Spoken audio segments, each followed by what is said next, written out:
Hey, what's up? My name is Tackless, and today we're going to go mining.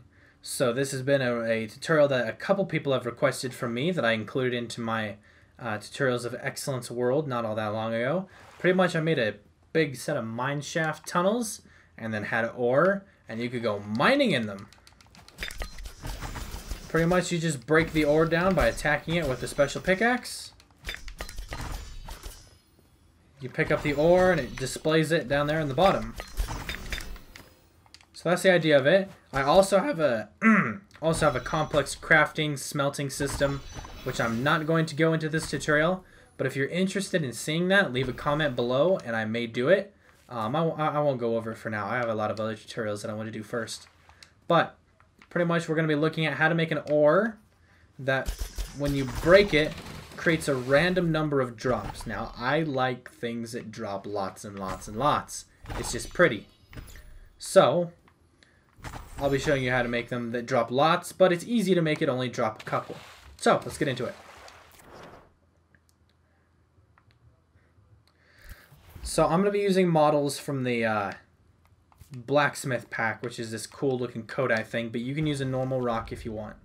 Pretty much these two things are what we're going to be working with. Now I'm going to go back into the game. I'll show you what these two models are.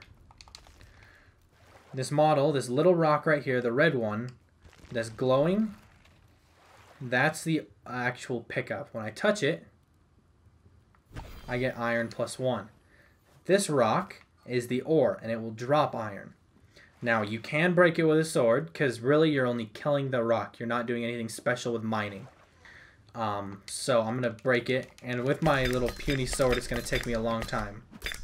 And then it drops these around it.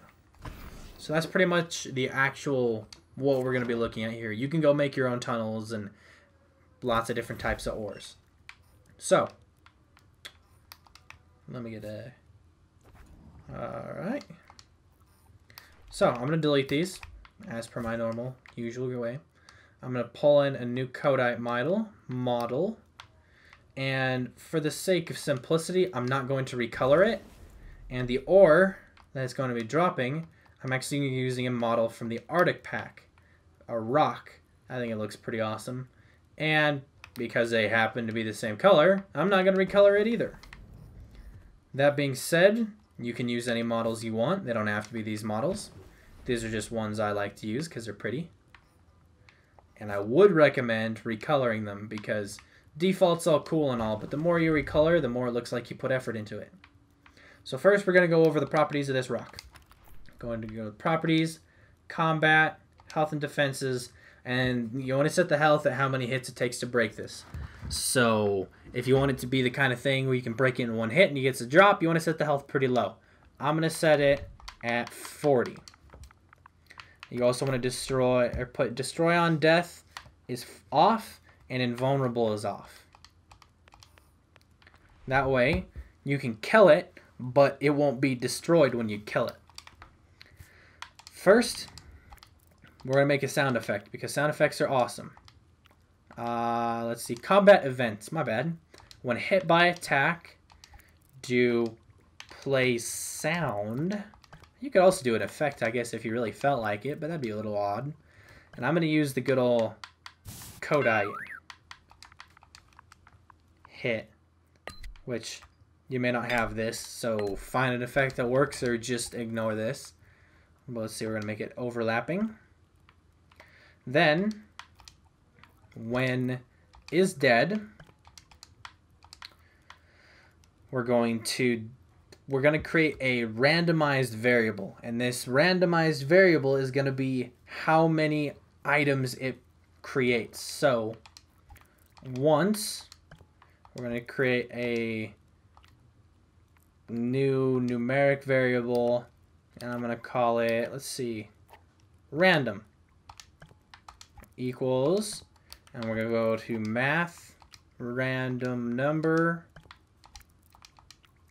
1, because this means that it will spawn a minimum of 1. If you want it to have a chance to not spawn any, put it at 0. 2, and for effect, I'm going to set this really high so you can see the difference here. 1 to 15. So when it dies, there's a 1 to 15 chance that it will drop, well, 1 or 15. Now, usually this is a random chance so that it's a 1 in 15 chance, but that's not how we're doing this randomized variable.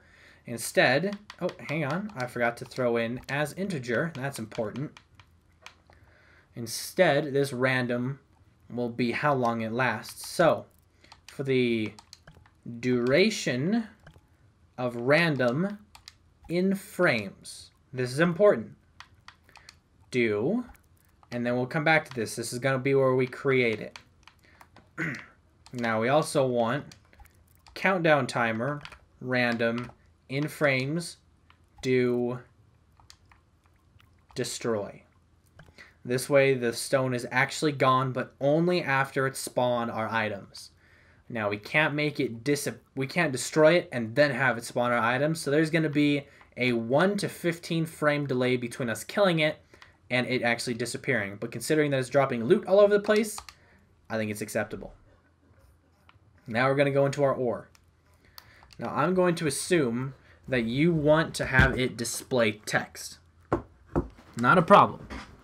First, what we're going to do is when bump player, we're going to do started to global. Let's see if my keyboard wants to behave today. Hopefully it does. I really don't want to type this in with my controller. Global. Let's call this ore iron, just for good measure. Yeah, iron. No. Let's call this ice. Just because it's icy looking. There we go. Ice. Global ice incremented up by 1. Next, we want it started to play effect. And this can be any effect you want, but it's good to have like a quick little burst and something that's not super flashy. I was using this. It's a little more on the flashy side of things, but I like it. Actually, no. I just realized that I did this a tiny bit wrong. We should do destroy, and instead of play effect, with effect. There we go. That cuts down on our lines of code. I really think that's all the code that goes in this. Trying to think if there's anything else. Next, we got to rummage through this guy's settings. Physics, collidable true, but we want it to be tumbling. We also need it to be a template. So, we're going to go back into our ore. And for the duration of random in frames, we're going to create our item. Oh, I remember what else I was going to do. I felt like I was missing a line of code. Just for the sake of being able to find it in a tunnel, I like to highlight it of its own color. So, highlight, and I'm going to do blue. There we go. Felt like I was missing something. So I'm going to put this guy out of the way because he's no longer important, because he's a template. And I'm going to throw a couple of these around so we can see the effect.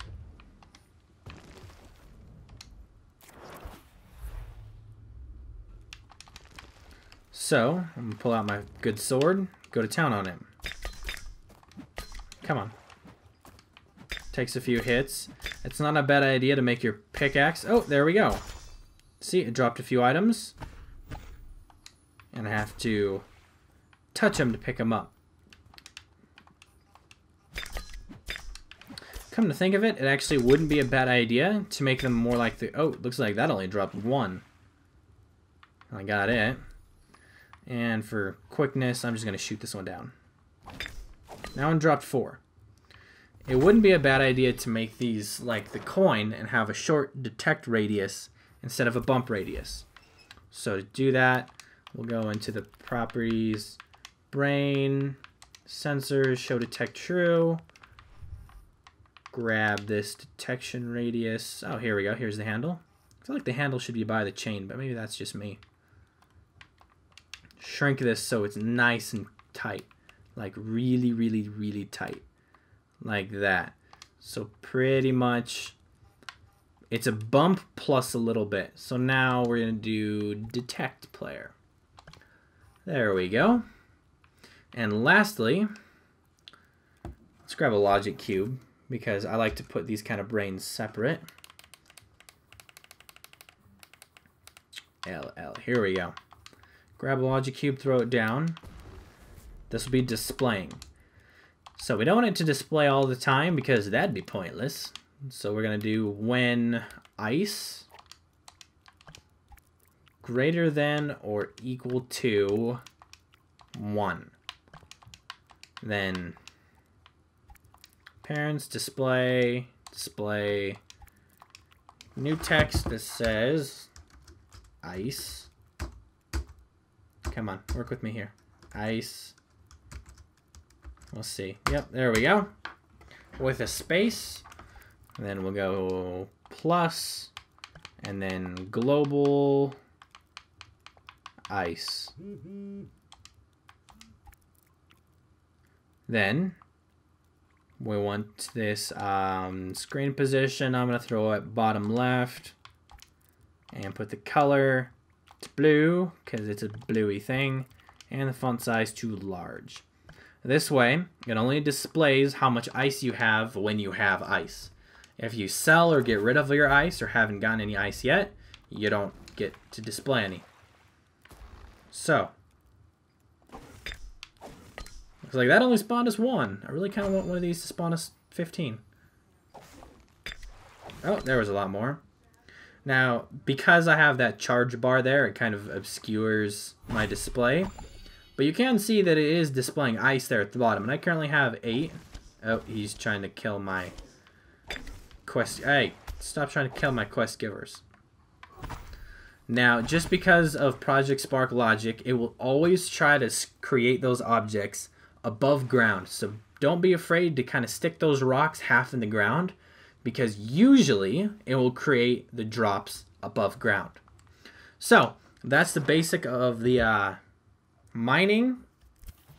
I hope this was helpful. It's up to you to go create your own tunnel system, and you can use this exact same template, change colors, change randomized and all that, to have multiple types of ore.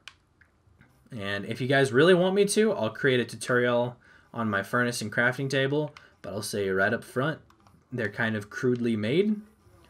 They're functional, but they're a little weird. So, thanks for watching. I really hope this was helpful. If I see a sudden influx of Minecraft-y type worlds, I know who to blame. So, thank you, and I will see you guys later.